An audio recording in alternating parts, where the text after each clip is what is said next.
খগেন মুর্মুর পর এবার রাজু বিস্ত বিজেপি সাংসদের কনভয় হামলা। সুকিয়া পকরিতে সাংসদ রাজু বিস্তের গাড়ি লক্ষ্য করে হামলা। দার্জিলিং এর সাংসদের কনভয় হামলার অভিযোগ দুষ্কৃতীদের বিরুদ্ধে। দুর্গত রিম্বেক লোধামা পরিদর্শন করে দার্জিলিং ফিরছিলেন বিজেপি সাংসদ। সুকিয়া পকরি আসতেই তার কনভয় হামলার অভিযোগ। কারা হামলা চালিয়েছে এখনো স্পষ্ট নয়, তা খতিয়ে দেখছে পুলিশ। কলকাতার অনুগতরা যদি মনে করেন এই আক্রমণে আমি ভয় পাবো, তাহলে ভুল করছেন। আমরা ভীত নই। এই ধরনের কাপুরুষোচিত আক্রমণে আমাদের মনোবলকে আরো শক্তিশালী করে তুলবে। হামলার পর সোশ্যাল মিডিয়ায় পোস্ট করেছেন বিজেপি সাংসদ রাজু বিস্ত।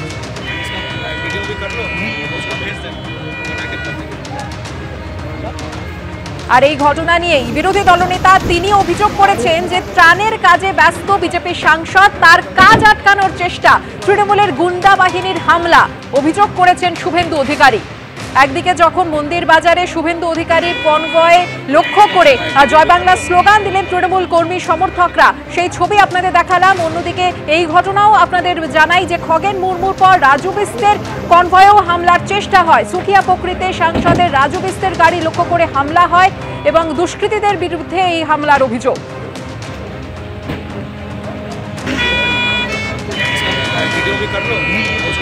सुकिया से घूम के रास्ते में आ रहे थे तो मेरे गाड़ी पे किसी ने ज़ोर से पत्थर मारा, लेकिन उसमें अच्छी बात ये रही कि मेरे गाड़ी को नहीं लगा और मेरे पीछे जो दूसरी गाड़ी थी उसके ऊपर पत्थर लगी और गाड़ी का कांच टूटा है। आप सबने देखा है।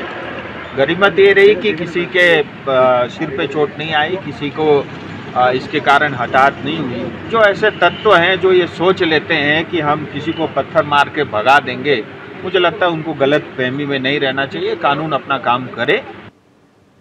এই ঘটনা নিয়ে শিলিগুড়ির মেয়র এবং তৃণমূল নেতা গৌতম দেবের কি বক্তব্য শুনুন। প্রথম কথা, তৃণমূল কংগ্রেস তো হিংসায় বিশ্বাসই করে না।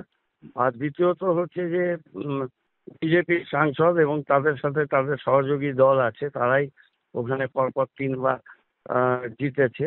সুতরাং সেখানে এই ধরনের ঘটনা কেন হচ্ছে সেটা আমরা এখান থেকে বলতে পারবো না। এটা কি হয়েছে, বিজেপি নিজের মধ্যেই গট আপ করে কিছু করেছে কিনা এটা আমি বলতে পারবো না। যে খবরে নজর রাখবো, মন্দির বাজারে বিক্ষোভের মুখে শুভেন্দু অধিকারী। কালী পুজোর উদ্বোধনে গিয়ে বিক্ষোভের মুখে পড়লেন বিরোধী দলনেতা।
রায়দিঘিতে কালী পুজোর উদ্বোধনে যাচ্ছিলেন বিরোধী দলনেতা, আর সেখানেই মন্দির বাজারে বিক্ষোভ। বিরোধী দলনেতাকে গো ব্যাক স্লোগান দিলেন মহিলারা।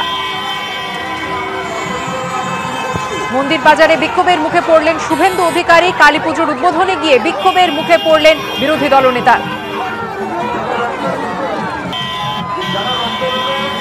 বিক্ষোভকারীরা কি বলছেন শোনাবো।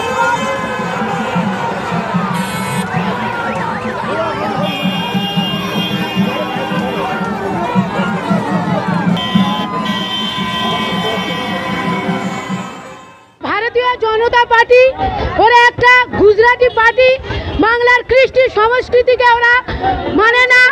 আপনারা জানেন দুর্গাপূজার টাকা দিচ্ছে বলে ওই শুভেন্দু অধিকারী কত ব্যঙ্গত্ব করছে, পশ্চিমবাংলার হিন্দু সমাজকে নিচু শ্রেণীতে দেখছে। আবার সেই শুভেন্দু অধিকারী আজকের কালী পুজো উদ্বোধন করছে। এটাই আজকের আমরা বাংলার আজকের মন্দির বাজারের সাধারণ মানুষ তার তীব্র প্রতিবাদ জানাচ্ছে। আমরা আজকের কোনো পার্টি সিম্বল নাই, আমরা আজকের গরিব মানুষের খেটে খাওয়া মানুষ, এইসব মানুষ এ